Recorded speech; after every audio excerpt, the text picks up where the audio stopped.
What is going on, guys? Welcome back to the channel. You guys know what it is. It's your boy Kevin, man. All right, so today we're gonna check out the Philippines investment boom. So apparently a lot of people have been investing, like foreign people have been invested in the Philippines, and they're saying the Philippines having a big boom, which I already knew. Okay, from the start I knew the Philippines were having a big boom, man, because 2 years ago when I was there, I'm telling you, a lot of things the Philippines are like way better than stuff here in Canada and even in the United States. I'm telling you, Philippines is booming right now. It's straight up booming. But anyways, about to check out some stuff that people are investing in the Philippines in this video. All right, before we get into the video, guys, give the video a big thumbs up, subscribe if you guys are new, turn that post notification bells on. That helps me out a lot. And yeah, let's get into this damn video, man. Let's go. Foreign investments are a key part of helping a country's economy grow. Yeah. In both the past and future, they are one of the leading sources of funding for businesses and infrastructure developments.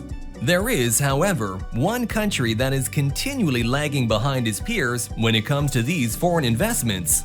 We're talking about the Philippines, a country with some of the strictest policies when it comes to foreign investments. It has a law that citizens often call the 60-40 rule, which restricts foreign entities from owning more than 40% of a business in the country. This then creates a huge problem as it discourages potential investors. However, in recent years, things have started to change. I didn't know that. The government has enacted a so-called game-changing law, a law which would allow foreign entities to finally own 100% of a business in the Philippines. According to experts, this agenda will finally enable the nation to be an attractive investment destination.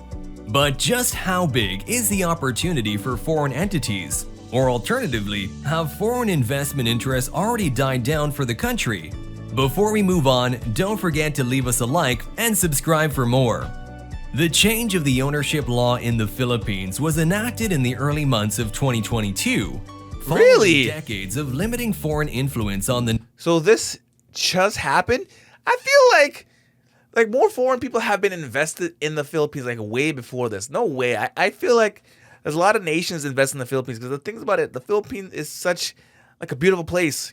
And like the malls are massive, man. These malls of Asia, have you guys ever been to the Mall of Asia? Put in the comments down below, man. The Mall of Asia is massive, man. The one in Cebu as well, SM Mall, right along the bay, like the Cebu Bay there over there. That thing is massive. So I think there's been a lot of investments, man. But there are still some limitations attached to it. This recent shift, however, is said to be the biggest reform for foreign investments in the nation. This new legislation will allow foreigners to hold 100% ownership of every type of business in the community, with only a few exceptions in key industries. Nevertheless, these are enormous bonuses. This is good for this is good. That the Philippines is getting serious about receiving foreign investments. As the public finally opens its doors to foreign investments, in the next few years or so, it may finally experience tremendous foreign investments to rival that of emerging countries. This will enable... Singapore is definitely somewhere I need to visit as well. I feel like Singapore is one of those beautiful places that everyone needs to see in their life. I did hear that Singapore is actually very, very expensive to live or visit.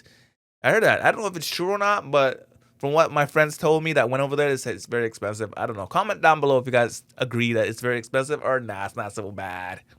The businesses and enterprises of the country to further push their innovation through strong funding. Moreover, having foreign entities have larger stakes in businesses would mean they have a stronger voice within the corporation. Leaning on local knowledge has thus far only benefited businesses to grow locally.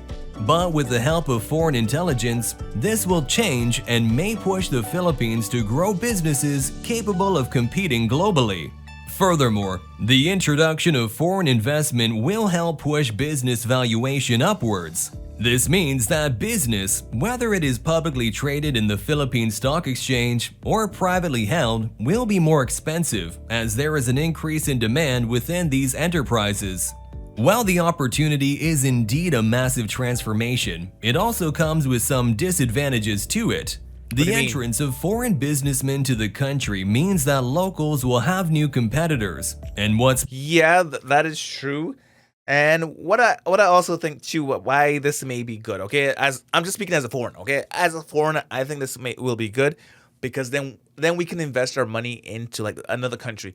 And I feel like then a lot of foreigners, when they go over to the Philippines, they can also be getting jobs. Because one thing I do know, and a lot of people tell me, and my friends tell me, like foreign friends who go over to the Philippines, it is really hard to get a job in the Philippines being a foreigner.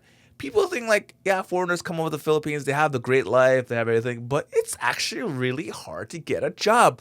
And they tell me it's because a lot of the Filipino people, like in the Philippines, they tend to hire more of like the Filipino people rather than hiring the foreigners. So that is why a lot of foreigners, when they go over to the Philippines, they tend to open their own little small businesses and hire, like they just do their own businesses because it's hard to find a job sometimes.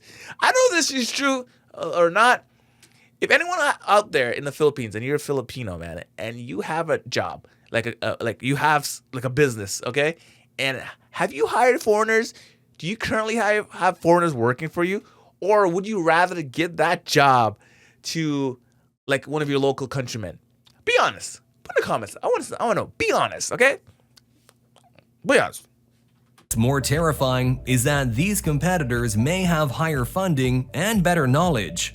This has the potential to crush the local competition in the short term. In the long term, however, we believe that this will create a more innovative marketplace within the Philippines, pushing for better products, better designs, and lowering the cost of goods and services. That's very true. These will all enable the citizens to be richer and have more money to spend as costs may get lower. These challenges may also enable foreign enterprises to monopolize certain industries and pull all the profits to themselves. It is only up to the government and local players to ensure that this won't happen. The Philippines is known to be an emerging market and a new industrialized country. This is also a big attractive factor for investors globally.